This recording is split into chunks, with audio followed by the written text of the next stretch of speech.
Hey people, how's it going? Welcome to episode 7 of Albums Ranked, the series where I take a band's entire discography and rank them from my least favourite of their catalogue to the album that I enjoy the most.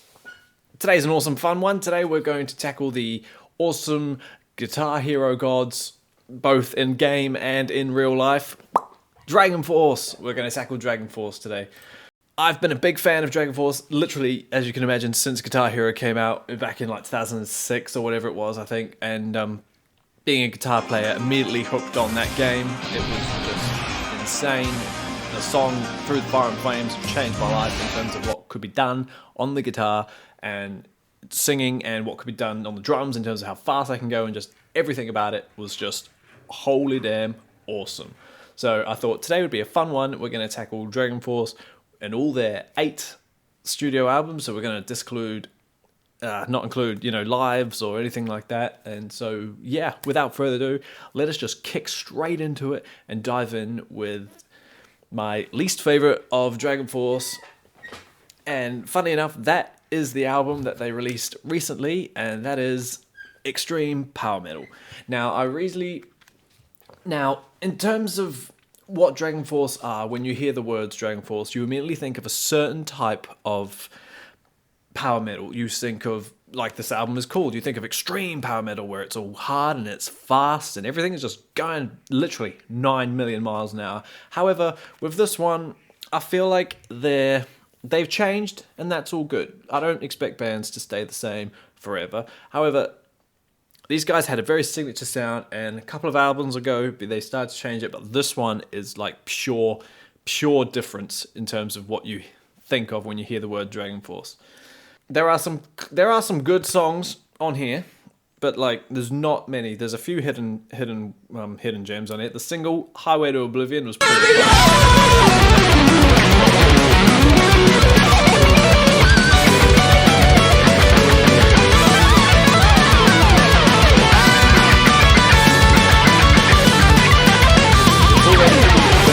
triumphant and uplifting, but now it's just like ultimate cheese and happy, and it's just getting a bit much on this album.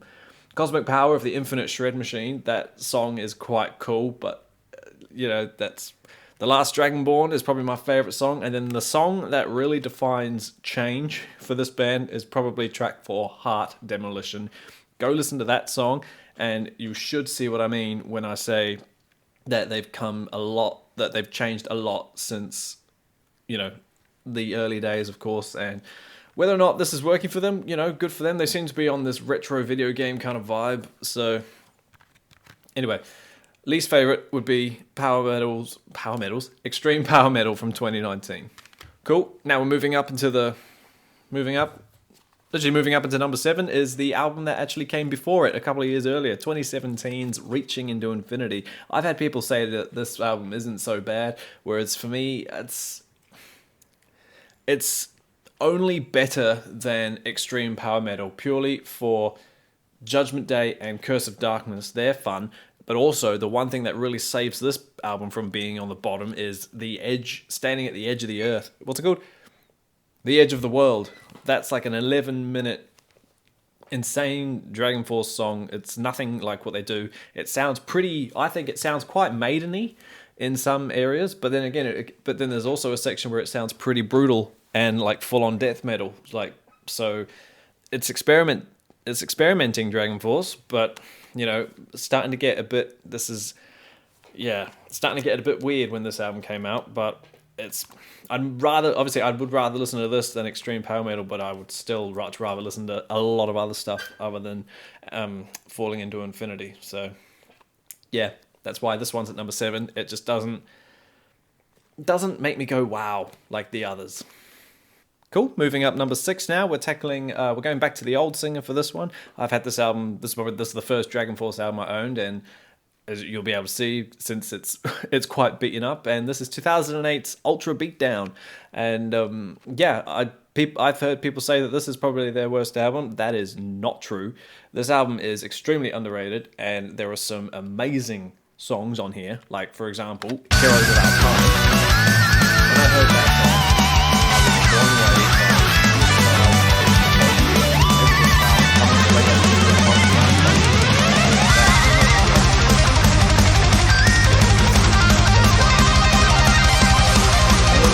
are other fun songs on here, like The Last Journey Home, the other single. That's quite cool too. It's another. Again, this is the OG Dragonforce. When you hear the words Dragonforce, this is what comes into people's minds. 8-minute, 7-minute songs that are constantly, like, sort of in a way the same. They've all got the same structure and they all just travel at the same speed. And in a way, that's why we listen to Dragonforce, because we don't want power metal piano ballads when we listen to Dragonforce. However, they do have a few throughout their discography, and they are actually quite good. So don't slam them too much. But anyway, Heartbreak Armageddon is quite a cool one, but I really only like that for the key change that comes at the end of the album.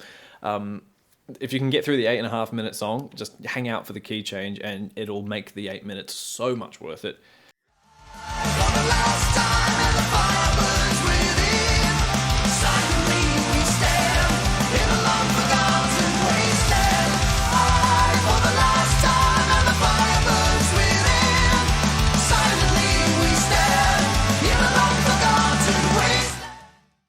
The Fire Still Burns is cool. That's a sentimental one for me. It reminds me of high school, and The Last Journey Home, Inside the Winter Storm. They're all really good. These are some really cool songs. I really wish people would stop bagging on this one. It's really good. Number 6, Ultra Beatdown.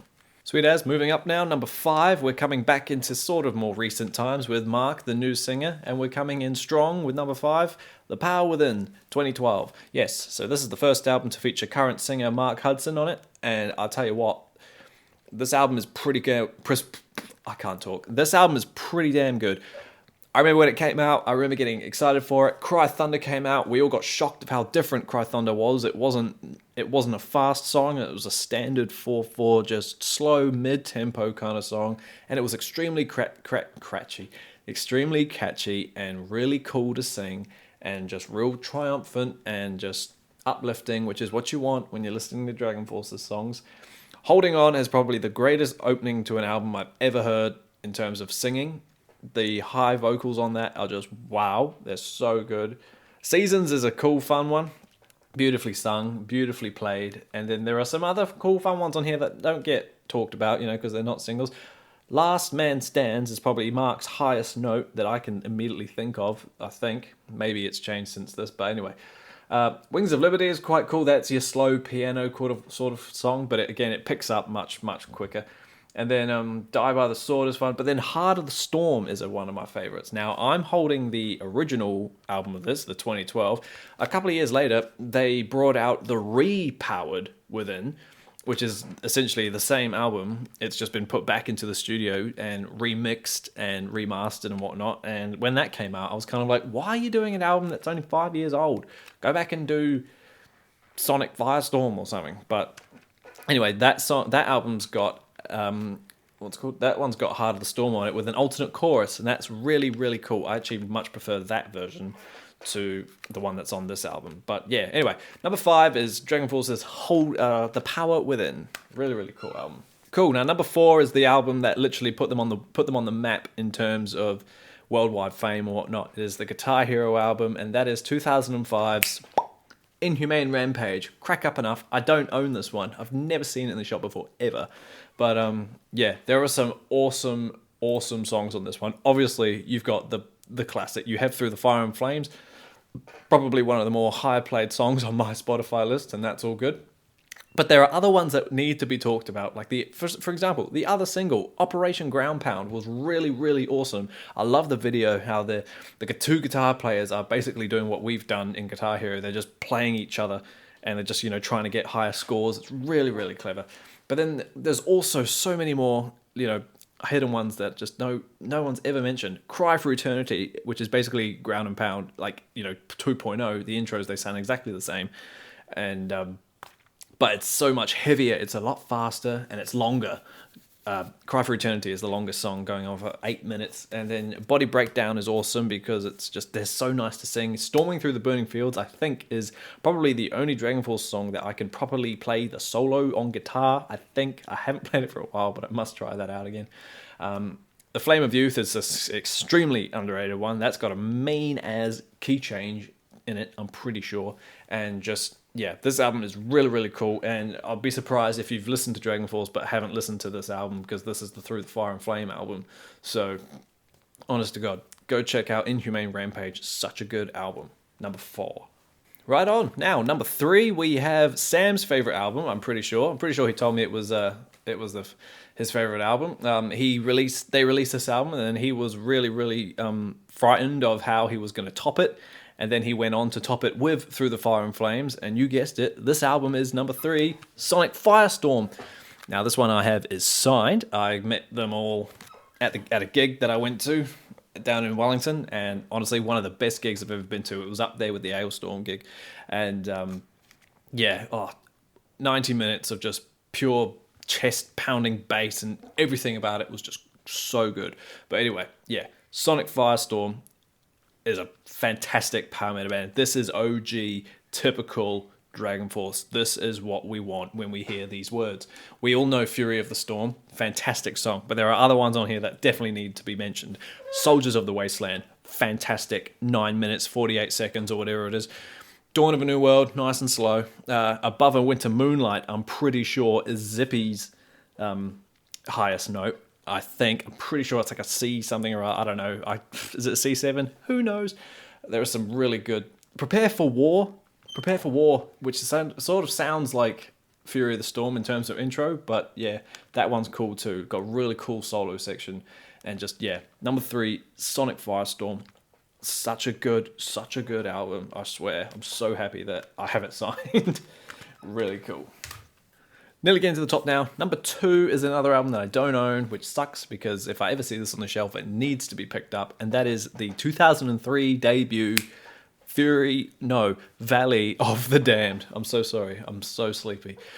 Valley of the Damned is an absolutely incredible album. Purely because as a debut album, you really have to consider the fact that it's their first go, and everything sounds amazing. Everything sounds polished. All the songs are perfect. There's nothing wrong with this album except possibly Black Fire. That is like the least favorite song on there. But anyway, you have Valley of the Damned, which is a classic song and their live staple still today. You got Black Winter Night, which they randomly brought back on the last couple of tours, which is awesome to hear Mark sing. It's such a good song. And then you got all the second half songs, like the second half of the album songs, which are just really up there with their best songs. Revelations is brilliant.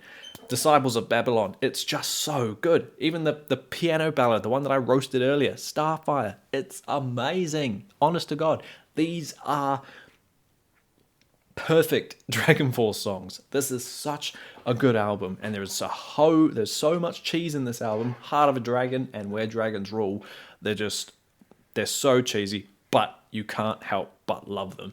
This is what we want when we listen to Dragonforce. 50 minutes of just everything going, soaring vocals, splitting guitars, keys everywhere. It's just so good. And with that, we come into the top album that I've picked. And if we pay attention, it's a bit of a weird one. I'm not going to lie. I was quite shocked when I kind of sat here and was like, yeah, that's my favorite. And yeah, we're going with number 1, Maximum Overload. This is the start. This is my take. This is probably the start of Dragonforce getting experimental. You can hear it. Especially with the songs like The Game. The Game is very sort of, well, for one thing, it's a 200 BPM song. It's just, the fastest song at the time. It was the fastest song. And some of these tracks are just so cool. Literally, just go through them all and they're great. Tomorrow's Kings is insane. No More, yeah, it's a bit naff. Three Hammers is like your fantastical power metal-esque, song, which is what they need. It's like a Rhapsody kind of song. Really, really cool. Symphony of the Night is amazing as well. And then all the weird the weird second side songs. I really get a kick out of Extraction Zone. Don't know why. So fun. And then this is where these guys randomly started to chuck covers at the end of their albums. This is the first one, I'm pretty sure. And this comes with Johnny Cash's Ring of Fire. And they pull that off so well. Extreme Power Metal has My Heart Will Go On, which is just not fun at all. But Ring of Fire, it actually sounds so good. Oh yes, and Defenders as well. Defenders is an incredible song. They opened the show with that song, and it was just like, yes, I'm in for a good night. So yeah, literally, number 1. It's so weird, I know, but number 1 is Maximum Overload. Awesome as team, thank you so much for hanging out with me while I sit here and discuss my favourite Dragonforce albums. Let me know in the comments below what your favourites are. Let me know if you only have known through the Fire and Flames. Let me know if you're one of those rare people who found Dragonforce before Guitar Hero, or if you're like 99% rest of the world who found them through Legends of Rock. You know, I want to know these things. It's so exciting. Again, the self-plugs, you know, there's my music floating around all over this channel. There's more album ranks if you care enough. We're on episode 7 now, so we're getting a decent collection in. Just, honestly, there's no hurry to leave the channel. You know, I'm not going to kick you out. Just sign the guest book on the way out. And until that happens, I suppose, stay inside, stay safe, wash your hands, and I will see you all again soon.